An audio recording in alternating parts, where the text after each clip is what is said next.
세입자는 전셋집을 보고 전세금, 잔금일 등 중요한 계약 내용을 확인한 후에 가계약금을 입금하게 됩니다. 본 계약은 서명만 하는 과정이라고 해도 과언이 아닙니다.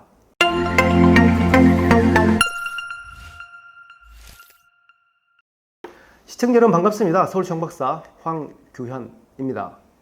전월세 계약에서 본 계약을 치르기 전에 가계약을 하는 경우가 종종 있습니다.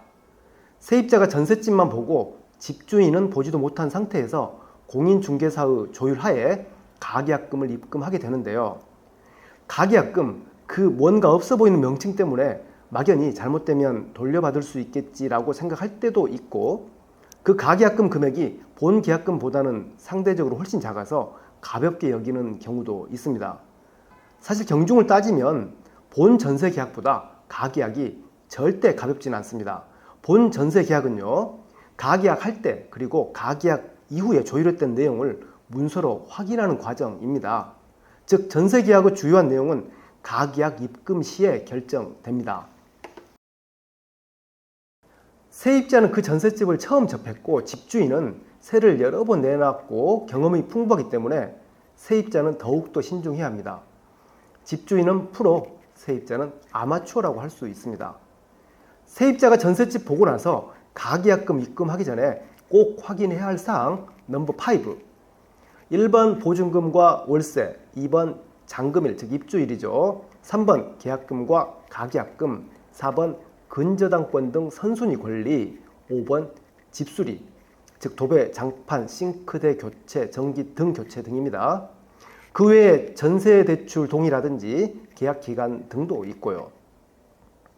가계약금 입금해놓고 본 전세 계약할 때 세입자가 보증금 깎아달라고 하면 거기에 동의할 집주인은 거의 없을 것입니다. 잔금일에는 목돈이 들어가야 합니다. 지금 살고 있는 집의 전세금으로 잔금을 치러야 한다면 일정을 꼭 다시 한번 확인해야 하고요. 일반적으로 계약금은 전세금의 또는 보증금의 10%, 가계약금은 계약금의 10% 정도로 정하고 있는데요. 예를 들어 전세금이 3억 원이면 계약금은 3천만 원, 가계약금은 300만 원 이렇게요. 하지만 이것은 관행일 뿐이기 때문에 여의치 않다면 공인중개사를 통해서 미리 협의하면 좋습니다. 예를 들어서 계약금을 5%로 해달라라든지 가계약금은 계약금의 5%로 해달라고 하든지요. 가계약할 때 등기부 등본을 확인해서 근저당 등 선순위 권리를 확인해야 합니다. 만약 본계약할 때 집주인이 등기부에 설정된 선순위 권리가 사소한 거라고 하면서 협의가 잘 안 되면 가계약금만 지급한 세입자가 곤란해질 수 있습니다.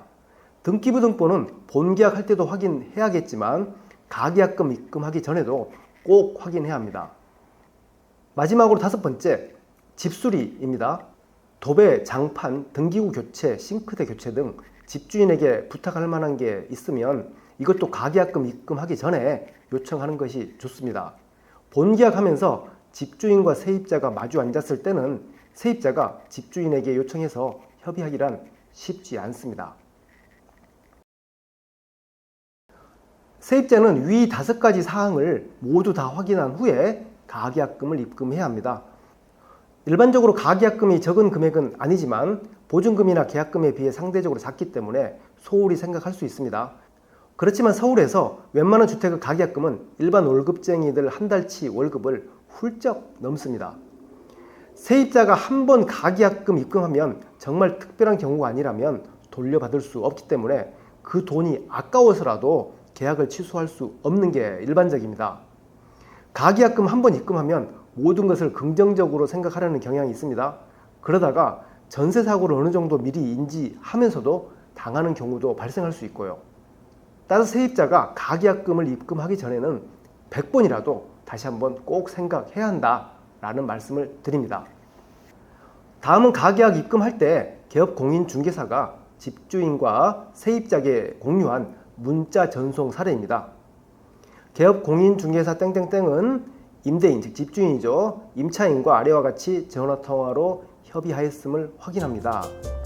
오늘은 가계약의 중요성에 대해서 살펴봤습니다. 감사합니다.